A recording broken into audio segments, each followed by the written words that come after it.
everybody here has already met Helen just by virtue of her, sounds like she was helping you set up part of the Zoom meeting or something going on. So, okay, anyway, I really want to thank Helen Wong Smith very much for agreeing to come and do a presentation for us. She and I have had a couple of Zoom conversations, and the historical committee is very interested in what she has to say and possibly how she and her department can help us out. So I'd like to start out by sharing a brief introduction of Helen, and this is taken from her Wikipedia page. So she is the archivist and librarian for university records at the University of Hawaii at Manoa. She works in the university archives and manuscripts collection of the Public Service Division. She is also an archivist and librarian for the State Historic Preservation Division, as well as the executive director of the Kauai Historical Society. She's an active member of the Society of American Archivists, serving in many leadership roles, including on the council, the Committee on Education, and the nominating committee. And she has also been named as a fellow of the Society of American Archivists. She attended the University of Hawaii, where she earned her bachelor's degree in Hawaiian Studies, as well as her master's degree in library science. So Helen Wong Smith, thank you very much for joining us. Mahalo. I did not write that Wikipedia page. I was doing something and I went, oh my God, there's a Wikipedia page about me. Who the heck did that? So is most of this true? It is. It is. Do we have to do fact checking on it? Yeah. I got to figure out how to go and check my own Wikipedia page. I haven't done that yet. Well, I'm just the girl who can't say no. I have worked everywhere. I've been the archivist for the National Park Service, for the Pacific Basin. This is like my 5th time back at UH. I was the Hawaiian Collection Librarian at UH Hilo. And Mrs. Malley, I helped Kepa over on Lanai as well with the collection over there. So you name it, I've touched those archives. So my passion is to make sure that rich histories like this are accessible. I left UH Hilo the first time because when the Park Service said we want somebody to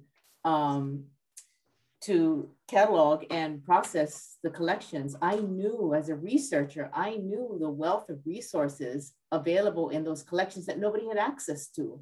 So I thought, okay, tenure track be damned. I'm gonna go to work for the Park Service so that I can make sure that everybody has access to those records. So here I am back at UH and I commute from Hilo. Thank God my daughter is a stewardess for Hawaiian Airlines. I fly standby, but I will. Are you back on the tenure track? Yes, I am. They started me like I just graduated from library school yesterday. It's so insulting, but anyway. It's so insulting. and the funny thing is, and I got my BA in Hawaiian Studies before it was in vogue. You know, when it was under like Johnson, and I worked for A.P. Anaya and Marion Kelly as my mentor. So, you know, it was long before, there was no Hawaiian Studies back then. We had to do it under liberal studies. So that's my background. And I think for the first time, the archivist in charge of university records is somebody from here.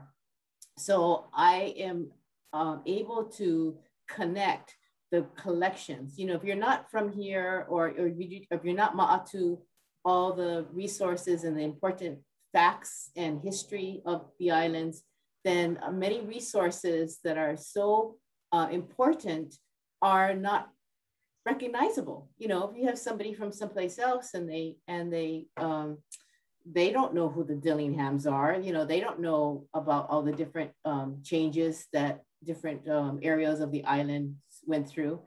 They don't know the benefits of having your records and how they relate to our socioeconomic and educational system. So I think that that's a benefit of having somebody who's familiar with all these connections to your collection with all the other collections. So if I may, I'm going to go ahead and start my share. And let's see, let's go to PowerPoint slideshow. Okay, so this is basically just to give you an idea of what it would take if you are so inclined to donate your records. So because this is my passion, you know, everyone has a story to tell. Archives are not just where they shouldn't be. The archives are not the records that we only keep, the records of rich white men. You know, that's been the case for so many years, is that archivists would say, oh, well, you know, is this somebody important? Is that somebody we should be, who is a player in the world, in society? No, we want to capture everything, every part of society. So there's been a real push lately that archives should be for giving insight to all facets. So, so this is what the university, and the nice thing about it is that it's open to the public, you know, by virtue of being at the university, it's open to the public, and we're not going to charge you $1 per page to have a copy of something, like certain organizations that we can think of around town that do that. You know, it's understandable. They need to make money. I used to be the president of the Hawaiian Historical Society, where, you know, they're always hurting for money. And so, or Bishop Museum, they know they're trying to recoup, because it costs money. It costs money to process a collection, to preserve it, to make it available to the public. You know, those things don't happen. So for, you know, with just student workers, you know, it's a profession. So what I explain to people is that archives are different from libraries, that libraries are full of published materials. So even though it may be a rare book, you know, somewhere in the world, there's another one of those. Archives have unpublished materials. So these are the only records of your organization. This is the only letter from Lili'u to, you know, somebody. This is the only records, HSPA, sugar plantation records. Those are the only records that will, and then the way we describe them are different as well. So for instance, I was archivist at Queen's Hospital, and everybody would call us or email us, you know, around the world and say, oh, what do you have on leprosy? Well, we had very little on leprosy, you know, because it was a government entity or it was a government concern. So Queens really didn't have very many. So we describe things differently. We describe them, instead of like a book, you would just say subject headings. This book is about coral reefs, or this is about the education in Hawaii, K through 12, or something like that. We describe things in a way that we tell you what the contents are, what some of the highlights or the things that you think that many people might be interested in. So for instance, if you're doing an HSPA, a sugar plantations collection, and your particular collection doesn't have personnel records, that's not gonna help somebody who's trying to do genealogy.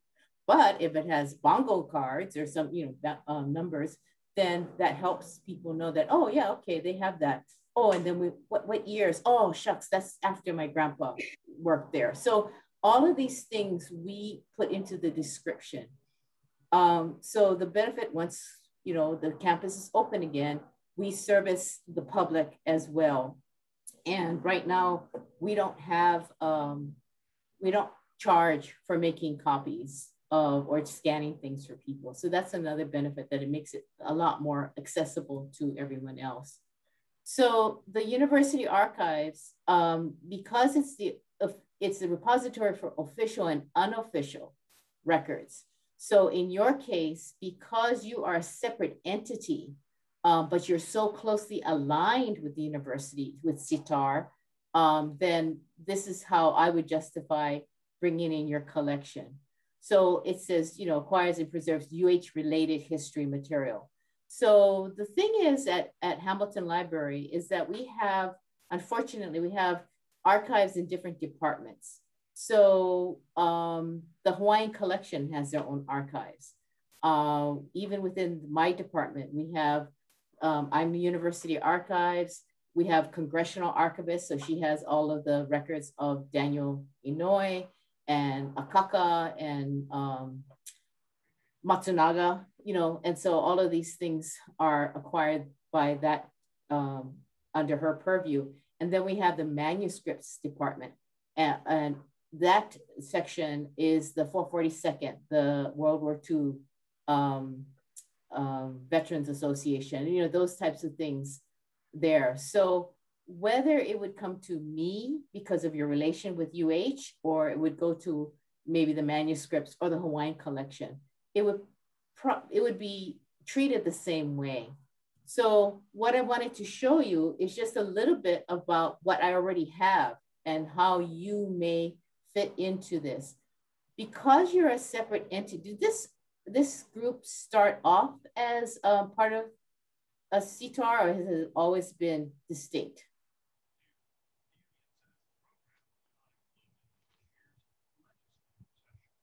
If it's always been distinct, this would be a related collection. So I wouldn't impose it into CTAR, but many times we do say related to the CTAR collection is this collection, and it will have this. So as you can see, what we do in archives is we have the whole body, and then we separate them into series. It's a hierarchy because it gives context. So in the CTAR collection, I have governance. And then in series 3, I actually have the cooperative extension agents. And as you can see, I don't think the years are showing up in this one, but I have, I do it pretty much chronologically. And then the types of records. So you have a whole series or sub-series, and then you say, here are the cooperative extension agents, and here are their annual plans of work, here are the reports, here are the conferences that they attended, so that somebody can look at this and then they say, oh, okay, and I would add years to this, like, oh, okay, wow, they have all the radio talks, or here are the newsletters that they sent out, or here are the publications that they produced. So these are the types of things that I would put a note in there and say, related to this are the records of this particular group, and that would be yours. So already, when I was in the process, it's a huge collection, so it's taking more than a year to process it. When I had my student worker do it last year before, well, April, yeah, COVID had hit already, but when she was going through it, she just thought this was the coolest thing. And so she goes, did you see this? And I said, look, make a blog post out of it. Go ahead. So she made a blog post that all about the Wahiawa Pineapple Festival that came, and she posted the recipes. So, you know, it's just interesting.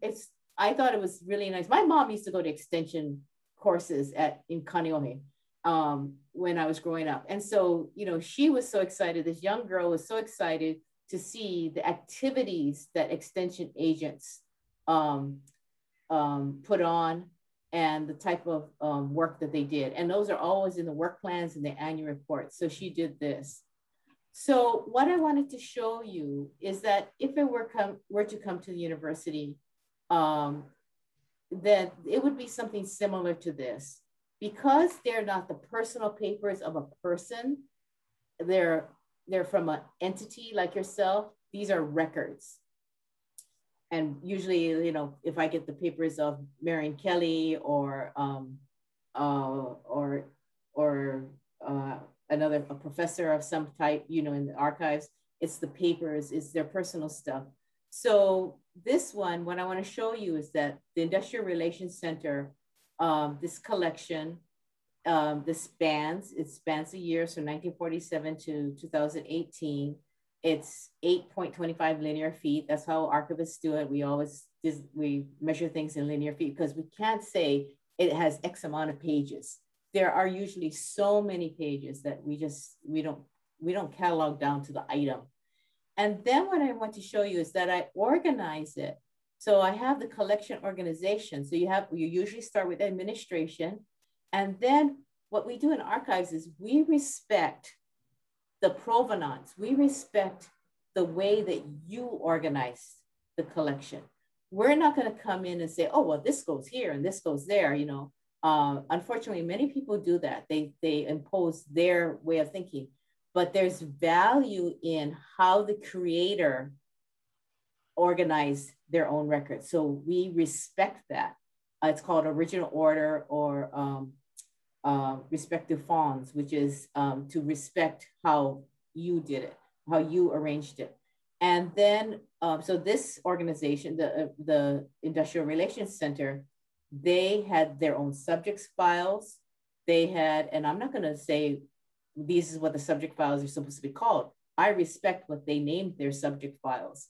And then you can see all the different series that are in there on the right-hand side. So this is just an example of how, this is the first level of how we would describe your collection. And then if you delve deeper into it, here's a identifier. So you can see that each series, so for instance, administration, I break it down, and then I start to the folder description. So I'm going to say in folder 1 of box 1, it covers these years. And then if I go further down, there's a little bit more description of it. So the thing is, the nice thing about this system is that, you know, in the old days, we used to make, these are called finding aids. And we used to make these finding aids and on a word processor and then print them out. And then you sit there and you flip through it and you go, oh, okay, I want this one. All right. So now with this system, you just type in a word. So if you're looking for the Wahiwa Pineapple Festival, then you just type that in and it takes you straight, boom, it's in box 43, folder 8. So it's very nice in that respect. So here's an example, more diving further in, is that these are the ways that, you know, so you can say UH pay equity for Najita. You know, she had to, I love this one. She was the head of the IRC for many years, something like 60 years. She was with them for 60 years, that's for sure. And she had to fight for pay equity. So, you know, typical, you know, female, they felt she doesn't need to be on equal status with everybody else. And yet she was running the place. And she was one of the first arbitrators in the state that didn't have a law degree. And yet she was an arbitrator for everything. So these are the kinds of things. And then if you delve deeper, I will make further descriptions. So the beauty of it is, so that's the first level. When we process a collection, we take it in, recognize the series, the sub-series, you know, all the ways that you have it organized. And then we enter it so that if anyone does a keyword search, it takes you straight to which box and which folder it's in, or folders. If you have tons of money, like the Daniel K. Inouye Foundation keeps throwing money at the Congressional Archives, then you scan individual items. People always say, this is one of the banes of my existence. People always say, can't you just scan it all and it's all going to be searchable? Well, it's sort of like Google. You know, when you type in a term and you just get thousands of results, it's overwhelming. And you don't know which ones, you know, how does it fit in there? And besides the fact you don't know about the integrity, but scanning is not going, it gives too many things, too many results. So what we do is that within the hierarchy that you just saw, then you do, let's say you do a search. And this one, she did have the money to scan individual documents. And then you can see where this is. So this is within the Daniel K. Inouye papers, Native Hawaiian issues, healthcare and education for these years. And then further down to 1987 to 2000. And then if you click, and so you see here the context, where it falls in the hierarchy. And then if you click on that little icon, then it's taking you to where all our digital objects are stored, and a lot more explanation about the document. So it says who the contributors were, what committee it was on, what year, and here, box NH9, voter 1. But then she had, and that's where the first level would stop, is right there, you know, to tell you what box and folder. But because she had the money to scan it, then you scan it and all 167 pages are there as a PDF. So it just depends on how much, how many resources are dedicated to this collection. I recently, I accepted the collection of Aoki. I don't know if any of you remember Reverend Aoki. He basically started the religion department at UH. He was very, he brought hospice to Hawaii. He did a series called Living Your Dying. So he has a lot of influence as far as melding Asian and Western philosophies together. So I processed the collection, and you know, I have it in the same database that you just type a word and then you can get to his collection. Tells you which box, which folder. Well, I applied for a grant, and the Aoki Foundation is matching it so that we can digitize everything, and then we'll have the same access to all his class notes, his sermons, his, you know, everything will be right there. So it doesn't happen automatically, but it's done within context. So that is, I want to stop share and answer any questions you may have.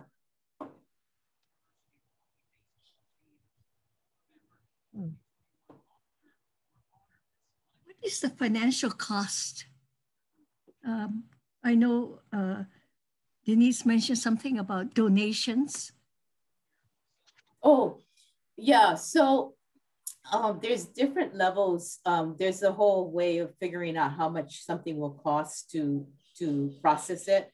And for records, in opposed to manuscripts, it's a little different. But what we do is we find out how much you are giving or you're donating, you know, how many boxes, let's say how many bankers boxes, and what do they contain? Are they mostly all reports? Are they minutes? Are they correspondence, you know?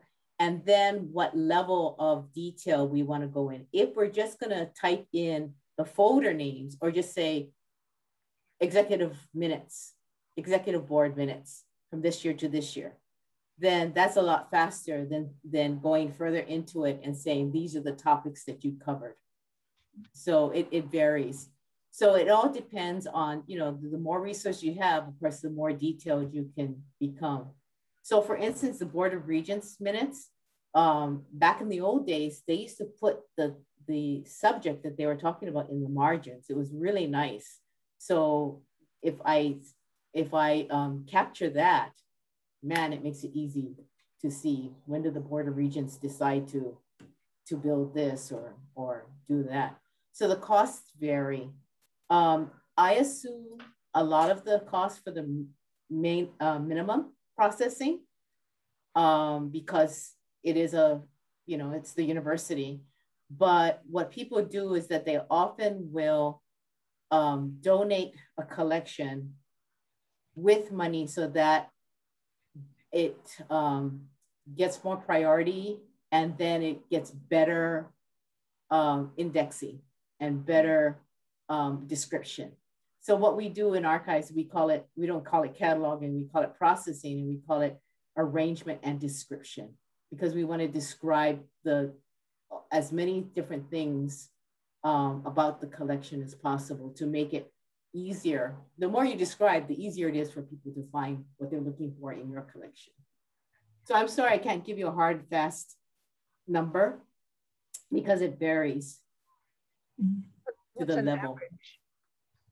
An average, it really, you know, if it's records in opposed to, you know, I've seen numbers between, like, for records, it's 4 hours per linear foot. So depending on how many records you would be donating, the most minimum is 4 hours. So if it's student workers, great. If it's me, it's a little bit more, you know. So we do it at different levels because, you know, what I try to do is I train, like for the Miss Aoki collection, I just did it myself. I got a volunteer. The president of the foundation came and helped because he gave me context. You know, I mean, it's always good when you have somebody to say, explain to you, what is the significance of this? Or, oh, this is the first time we ever did this event. Or this was, we're the first one in the nation to come up with this idea, you know, so that it makes the description that much better. It's richer. So, and then COVID hit and nobody was allowed in. So I thought, you know what, I'm not gonna let this sit. And so I just did it myself. And I entered it into the program myself.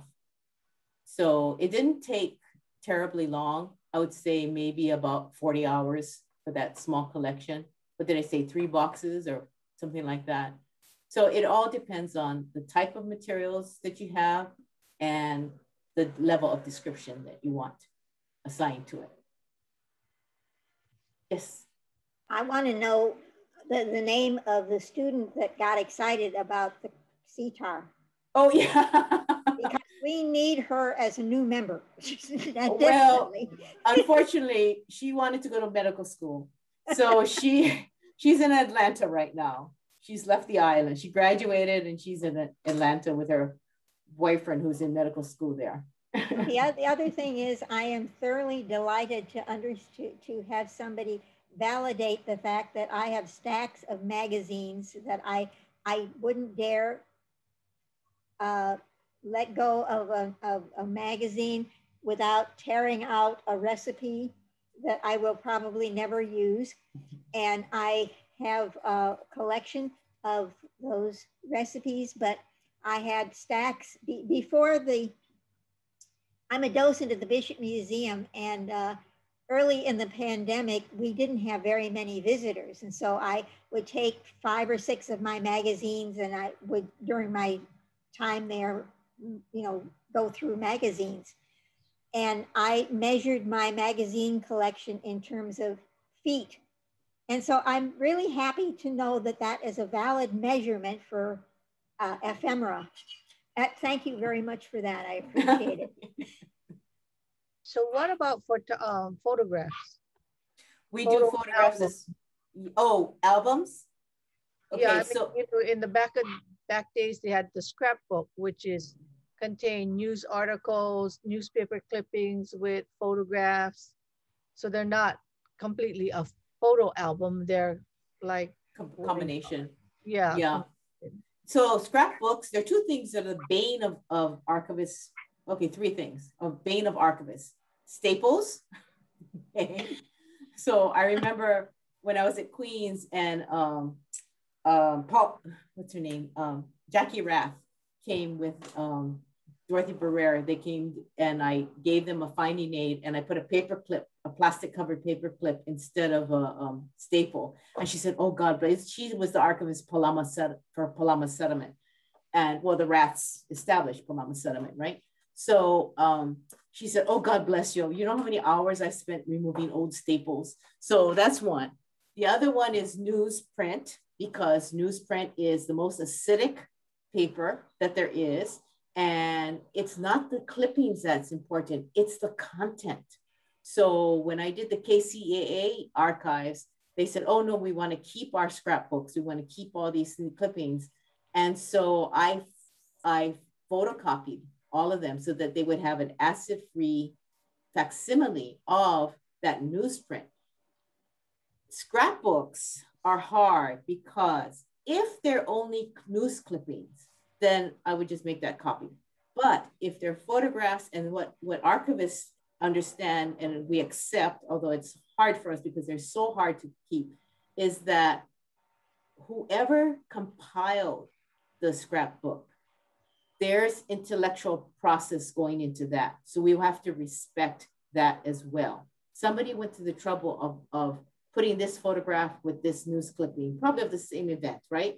So you have a festival and you have the photographs of that event, the news clipping covering it, and then hopefully they've identified the people in the photographs. You know, otherwise, you have a whole bunch of photos that people milling around. It really is difficult. So the more identification, the better. So it depends on, and then of course, sometimes in the scrapbook, you have ribbons or something like that, right? So it depends on the contents. And if it is that mixture, we would probably, we'd retain it, because I do have some scrapbooks in the CTAR collection. In fact, I was talking to the people at CTAR who are in charge. They wanted me to take over their 4-H, the 4-H records. And they said, oh, we have a scrapbook from Ella Chun. I said, so do I. So, you know, there's several. Ella Chun was very busy keeping scrapbooks. So I retained them and we put them in a special box.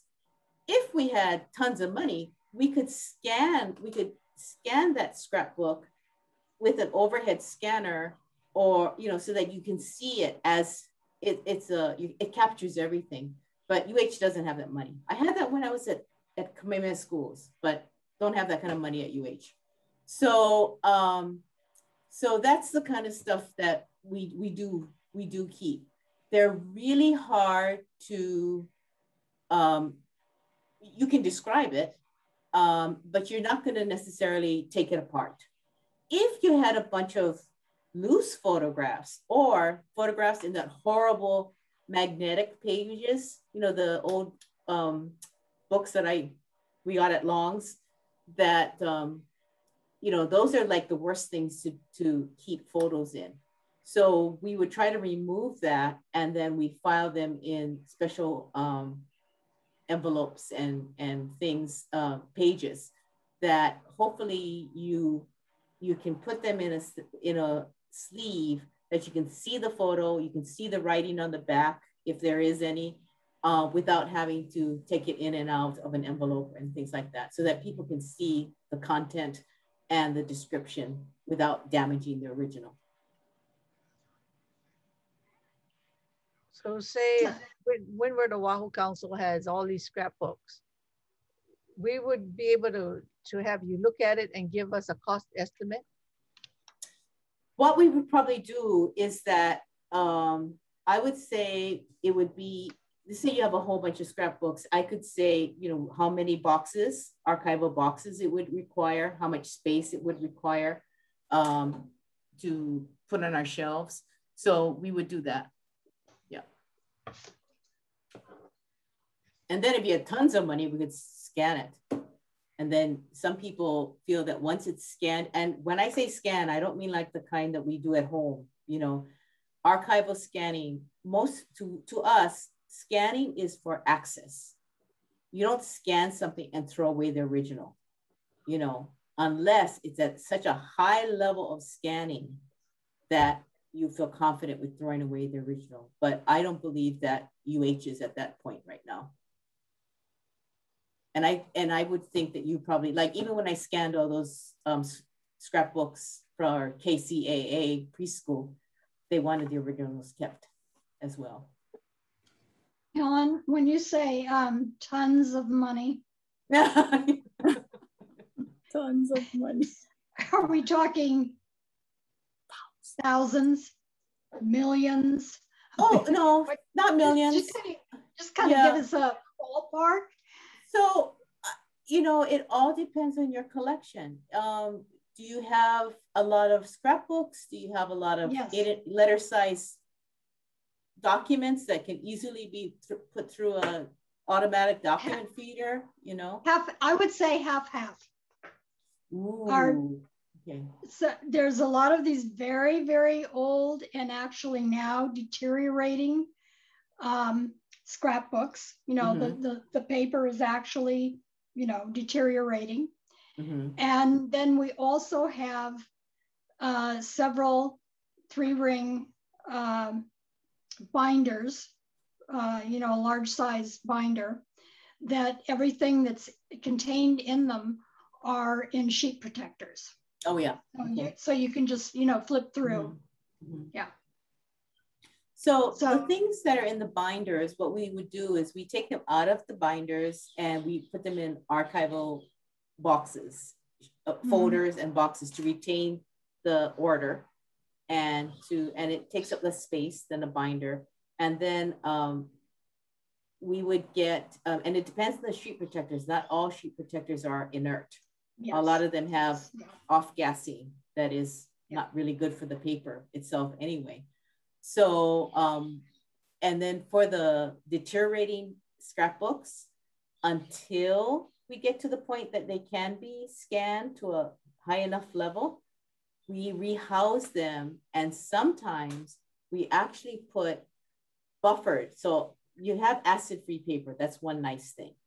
But there's actually a paper that's buffered so that it has more alkaline and that it absorbs, it counteracts the acid from that horrible paper, because the old scrapbook pages were pretty acidic to begin with.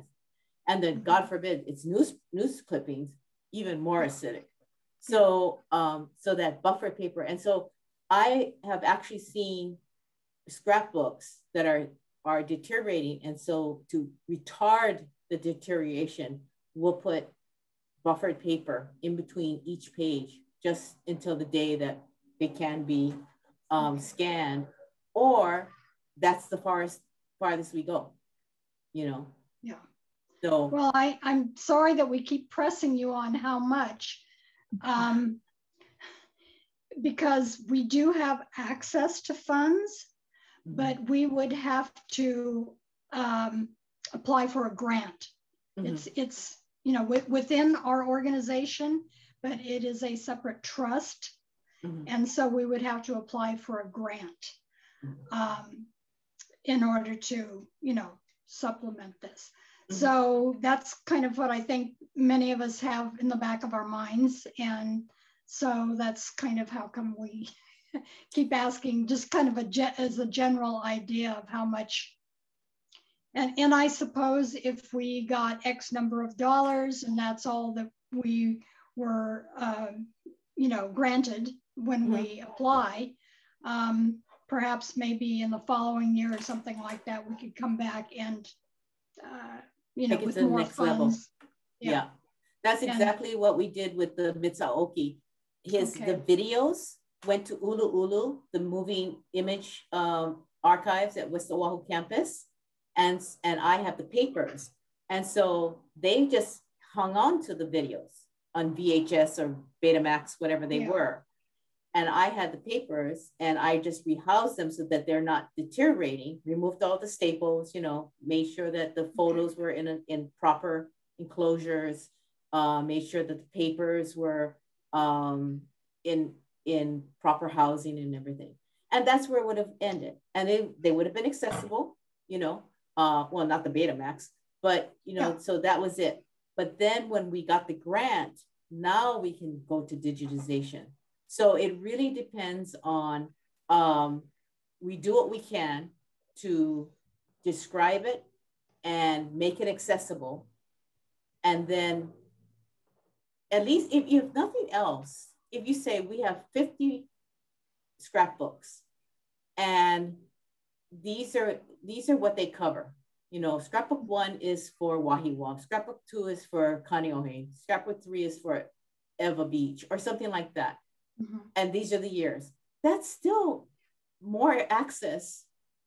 The public knows that these things exist. That's still more access than it is now. And then, and sad to say, the boxes for scrapbooks are not cheap, you know, so because they're oversized, the shipping and handling is ridiculous, you know, because we don't have anybody in Hawaii who provides those anymore. So that's the kind of stuff that I would, whatever money you come up with would go to that first. That's all it comes down to. And then as, you know, so, you know, once I know what it is that you would want to donate, then I could give you a ballpark. Okay, all right. I don't know who's going to answer this question, but our organization is, Ruthie mentioned Windward Council. So we have a state organization, and then we have, well, 7 or 8 consuls. We used to have 12 consuls, but they have gone the way of consuls. Ruth, or are we talking about archiving just the state stuff, or are we thinking about archiving for every existing consul or previously existing consul? I think we have to start off with the state files, because right now it's traveling in trunks of cars that members, you know, we don't have an office. We don't have a place to store it. So one of the members is just driving along with all these boxes in her car. And so we need to start off at least with the state level. And as we get grants written, maybe it can go down to the council level. But we need to apply before July 31st. That's our deadline for application. Well, you know, Hawaii Council for the Humanities, they would love this kind of stuff. And I get grants from them quite often. That's how I got the Aoki to digitize the Aoki collection, because they're into preserving and making accessible collections like this. So I would highly recommend something like that. And of course, with education, community education being your focus, I'm sure there's a lot more of educational grants. Okay. Helen, can I ask another question? Then I think maybe we should kind of start to wrap this up, because, you know, we have our regular meeting to go on to. Let's see, if we just simply send you, pack up everything that we've got and send it to you, because even if we apply for this grant, we will not know if we are going to be the recipients of it, because of course other people, you know, can apply for monies until till middle of September. So if we just sent you our boxes and said, this is our donation to, you know, the university library, then do you just maintain them? I kind of log them in, I guess, or whatever your process is. And then you sit and wait until we do come up with some funds? Or what would be the... Well, the first thing is that don't just send me your boxes. Give me a idea of how many boxes are coming and what's going to be in them. So it's sort of like a basic inventory. So if you say we have 4 bankers boxes of minutes, and then you say, you know, and we have 14 scrapbooks. These are the dimensions, because I need to know, you know, how much shelf space. Yeah, especially, you know, if it's records, you know, in bankers boxes, that's easy, right? You know, 8.5 and 11, or letter size, you know, something like that. That's an easy thing. But when it comes to scrapbooks or photographs, you know, if you have slides, if you have oversized prints, do you have posters? Yeah, no. Okay, thank you. Because posters are hard. They take up a lot of shelf space, you know. I don't want to roll them up. I want to keep them flat, you know. Yeah. So I need map drawers. I have to take up my map drawers for that. So if you give me an inventory of what to expect, because when it comes into me, do you have videos and things and audio cassettes or anything like that? No videos. Okay, that's great. Because what's going to happen is that everything that you send to me, I have to coordinate because we put it in the freezer right away. Because the fact that it's been in somebody's trunk, you know, or it doesn't matter. Even if it wasn't in the trunk, no matter where it comes from, we freeze everything before it comes into the collection because mold and mildew, insects, whatever. So we freeze it and I have to coordinate with the preservation division saying I'm expecting these to come in and these are the formats and this is needs to be. So give me an idea of what the mass and then what the contents are. And then I can, I can accept, I need to go through several steps on my side to say, okay, I would accept that. Mm-hmm. Yeah, actually, I think maybe I did send you an inventory, but of course it wasn't real detailed if I did send it to you, but I might be lying about that. Okay. I may not have sent it. I'm going to look for that. Yeah, but we do have a very brief inventory, but not by boxes. It goes by, you know, how many binders and scrapbooks and. Oh, that's fine too, but I don't see it. Yeah, I don't see it. Okay, then I guess I didn't send it to you. Okay, but anyway, but I guess what I'd really like to know is if we did send to you, you will keep it for safekeeping. Yes. Till death do us part, and or until we can start sending you money. Yeah, and so what we do is that we have to sign a deed of gift. You have to sign a deed of gift because you are deeding over the collection to the university. Yep. And you can put restrictions in it. Like when Terrence Knapp donated his papers, he said, not to be accessible until my death. You know, well, I don't think you're going to do that. You know, you would say that, yes, I am turning over to the university all the copyright of your, you know, if you want to put restrictions on access, if you don't, you say no, you say, because you never know how somebody may want to use that information. And we try not to take things that we don't have the rights to, because it's just like the Wadamall family had done oral history interviews back in the day. And you had to call somebody at Arcadia for permission to access the collection. Well, that's really hard. You know, what if she's gone by now? You know, she's already in Arcadia.